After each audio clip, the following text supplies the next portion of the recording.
Hi, I'm Blair Smith, and this is Camillo House, which we designed in collaboration with our client, Clare Hillier of CS Studio.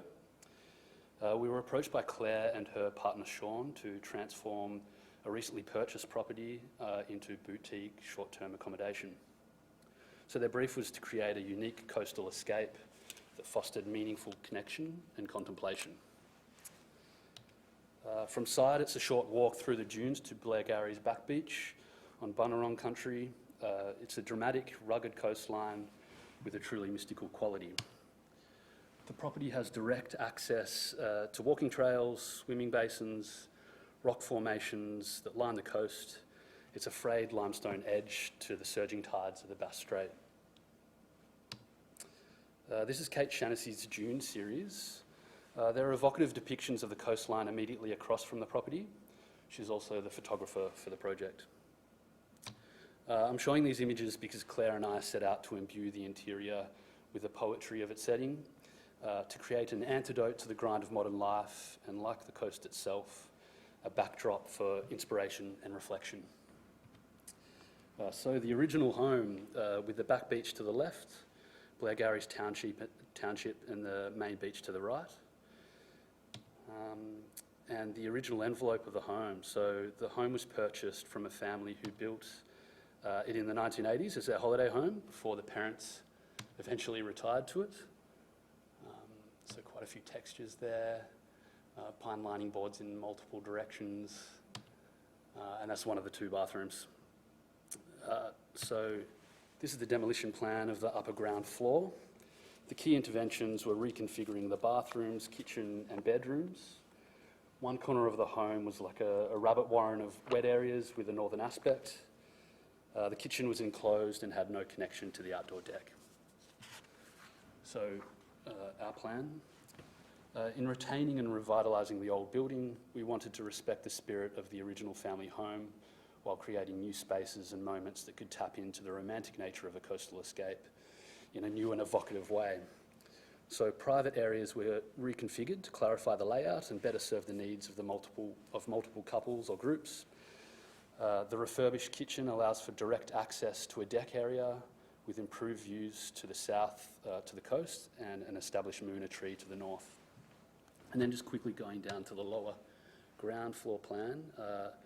The lower garage was converted into a games room and a laundry was moved down to this level. But it was a pretty light touch from us. And then going back up and then up again to the upper level. A furniture plan of the upper level retreat with views to the Bass Strait to the left and Blair to the north. So this is the new kitchen with a view to the moona tree and the deck. So the island was conceived as a sculptural piece of furniture that reads as a centrepiece to the kitchen. The pantry and kitchen bench has a series of cupboards that interpolate a timber frame. The idea for this came about via a loose conversation with our builder, Luke Burns. The detail was workshopped and sketched with his input prior to drawing on a computer at all. The retained slate floor, you can see here, had varied maroon and brown tones. So in a way, it formed the basis for most material choices. We wanted the kitchen to respond to these colours in a way that was more overt and playful, so the slate would feel like a backdrop to each detail. We realised early in the design process that the island benchtop was a key material choice. So the project team visited a stone warehouse. Claire chose the quartzite slab as a starting point. Then we built the palette around that choice. So that's a connection to the main deck. And then the kitchen reading is a series of elements from outside.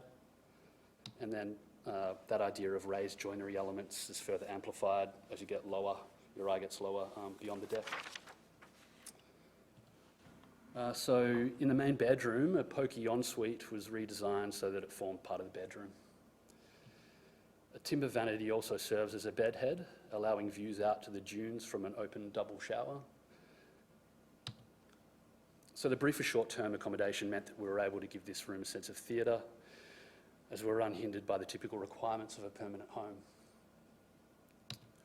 The quartzite slab was also used here to create an oversized shower niche, thought of as a panoramic piece of art within the space. A cutout template was documented to ensure only one slab was used.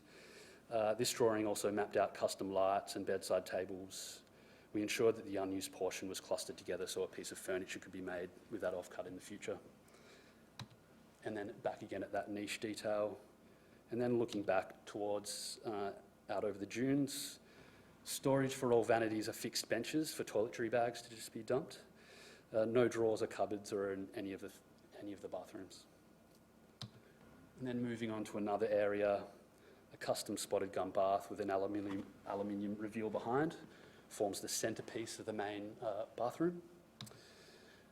Here's the timber bath in concert with the travertine floor and a matching vanity. So the timber bench is a spot to perch and brush your teeth or chat to someone bathing. We saw this detail as a reflection of the low fuss feeling that comes with an escape to the beach.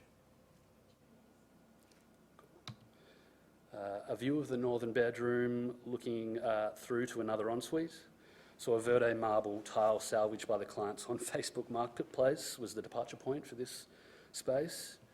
And then other green details followed from there, including the grout colour. And then moving up to the upper floor retreat. This area was refurbished in terms of materials and glazing, but wasn't reconfigured in any way. And then just jumping back to the original conditions, this is the lounge room on the middle level. You can see here that the interior palette of the original home was oversaturated with various textures. So our approach was to quieten selected surfaces in order to enhance others. This process was conversational and resolved and tested practically on site via input from trades and suppliers. In terms of budget, we had initial input from a QS and then our preferred builder assisted in value management from there. So back to the Dune series. Camillo exemplifies a joyful approach to adaptive reuse. It's a revitalised building now accessible to those needing to get away to an underappreciated part of the peninsula. Free of functional requirements of an everyday home, our response to the brief embraces the transient, sometimes hedonistic nature of the home's occupation. Camillo is a place to live fully.